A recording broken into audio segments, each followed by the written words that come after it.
Hi everyone, and thank you for visiting my first garden. In today's video, we will be removing this planter bed behind me and the tree to the right of it. We have been seeing it slowly diminish, and it looks like termites got to the wood because of the way we see it crumbling and being really soft, and it sort of just is deteriorating. So with that being said, the black tarp that holds soil broke out around the end of summer. We had some beautiful gladiolus here, really tall, and worked for the space. But now that the planter bed is sort of breaking down, instead of replacing a lot of wood, we decided let's remove it and add something that we can really enjoy. And what came to mind was a Japanese blueberry topiary form. And we hope later on it can sort of become as a living hedge as well. So we just have some videos here of us breaking it down, and this will all get removed during the week, and we fully expect our Japanese blueberry tree delivery to arrive here at the end of the week, and in the video we'll show that installation as well.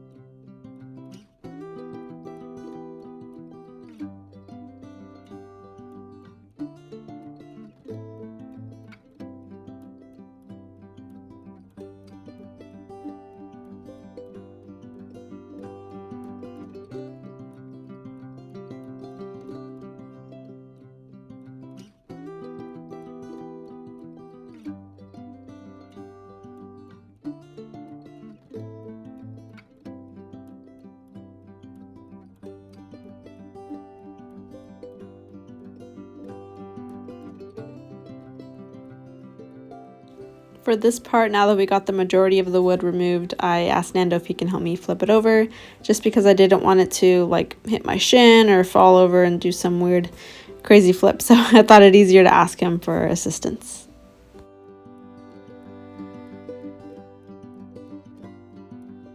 Hi everyone, so we got the Japanese blueberries delivered about 2 days ago, and today we actually have some free time to go ahead and make these holes wider.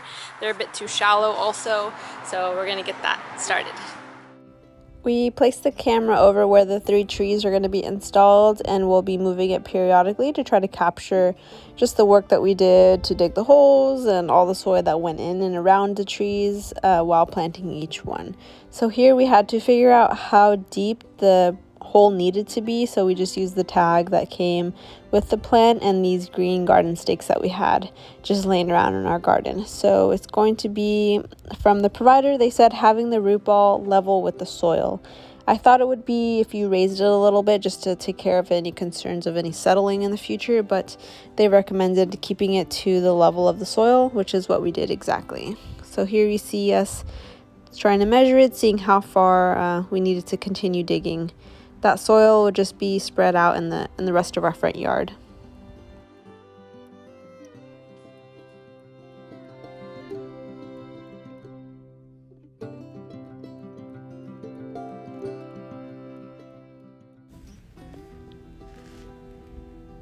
On this part, Nando had to start cutting a bit of the roots that were starting to show up in the hole.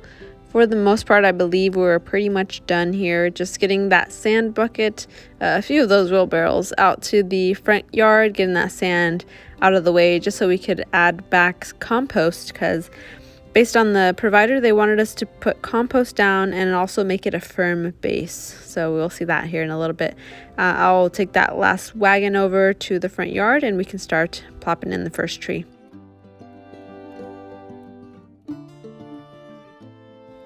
Here I am starting to put some compost in the hole.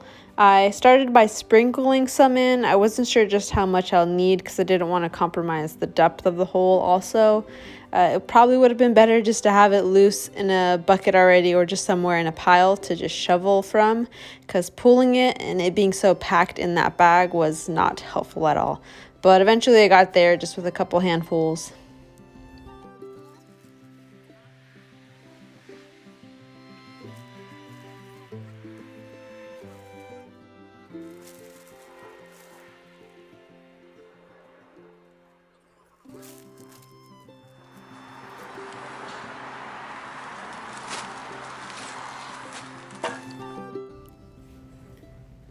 And now the time has come, cutting the first bucket for the tree to go in. We used a really big box knife. I would suggest that. I don't know what else would be better. A scissors might be cumbersome. I don't know what other pocket knife, you might just end up breaking it or cutting into the root ball, but this box knife worked really well.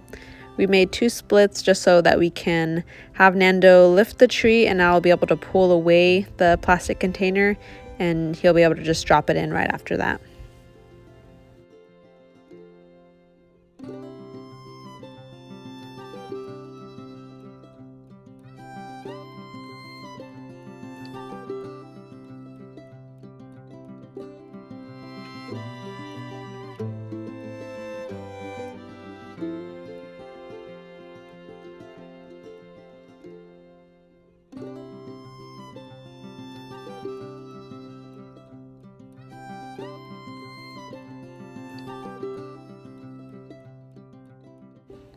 We did have to do a little bit of adjusting just because it looks like it was resting a little bit below earth level.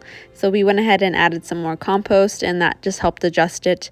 We took a step back. You want to make sure that it looks nice to your eye wherever it is in your landscape. If it's leaning too far back or the side, make sure you get that arranged before you fill in the rest of the hole, because it'll be a lot harder to do that once it's all packed around it. And now, once we got the tree settled exactly where it is that we wanted, Nando had the good idea to cut the bag open sort of in this X style, and that way I won't have to be using my hands as shovels, basically. I went and grabbed a real shovel, and that way I'll be able to just take a big chunk and even like push it down in and around that hole of the root ball.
Okay, so we're on tree number 3.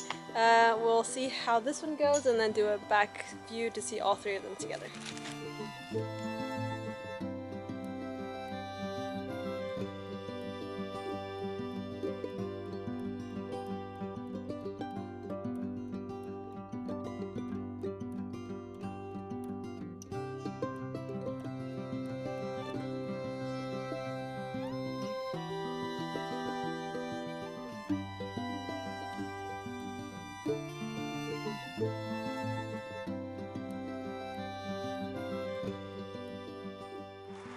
Okay everyone, so we finished the 3. I did add some bone meal because this says to help stimulate the root growth, and also the flyer that the provider of the trees gave me said to go ahead and add something that will help stimulate the root growth, because it is a new tree, going to be in a new spot, and it needs to be able to start that here in early spring. So we're going to give it a good watering, and that should be it for today.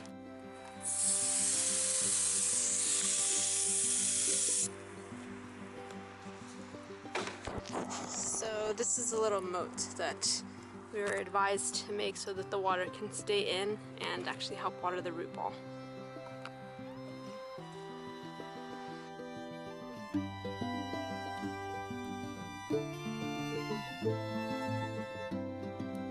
Okay, thank you everyone for joining. Today we went ahead and planted 3 Japanese blueberry here. Behind me we dug the holes, added some compost, made it a little bit firm before placing the roots. ball, and then backfilled it with some gardening soil and the existing sand and soil that's already there as well. I added some bone meal for some root stimulation, and here in the spring they should start showing new growth and get nice and bushy and start actually making that full cone look that we're trying to get out of them. So I'm Genesis, I'm here to learn as well, and you're welcome to join. Thank you.